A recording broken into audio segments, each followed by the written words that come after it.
Hello there. Investigation 5.3, friction. Apparently 5.3 is the lab in which it's very inquiry based. So if you look through this, it has the students actually write out their steps, do the investigation. It's not as detailed out as the other labs have been. For example, it wants them to calculate the acceleration. It doesn't show them any of the setup for the data collection on the meter.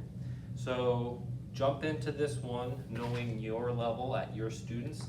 Now this is all equipment that they're familiar with at this point, but they might need some help in certain areas. So definitely the data collection might be one area, the use of this might be another. Just a quick heads up, it's not using one of the cars. This is the one without wheels, so it's called the sled. So your kids are immediately gonna be calling saying all day, mine's missing wheels. And you say, sleds don't have wheels. Make sure that you have the little reflector there so that it picks up on the velocity sensor. And then students just need to be really good, because now this doesn't have wheels. Hey, see, not too bad. That they can launch it correctly. You'll want to adjust this slider, the plunger back here, so that you get a launch like this, where it goes pretty far, but you're not flying and nailing the sensor. So mine is set back about 3 centimeters back, I think would be pretty good. In your data collection mode, when you set it up, you don't need it to go for very long.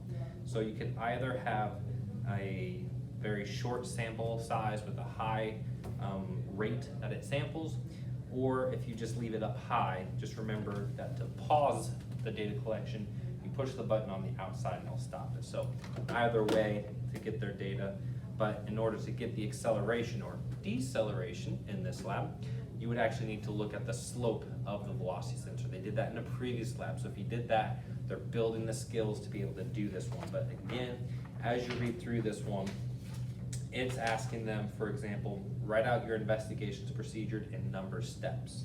So they haven't really done those in other things. It's also a weird one. Here's a question. Use physics to describe why you got the results you did in this experiment. I don't know what it means to use physics, but, and then at the very end is calculating the coefficient of friction. So definitely look through this lab, possibly make modifications so that it fits the level and skill of your students. And yeah, hopefully maybe an honors or AP class could handle this on their own as long as they've been trained on the different parts. But that's pretty much this lab. If you want help with it, reach out to me. You know how to contact me. It's in my email. All right, adios.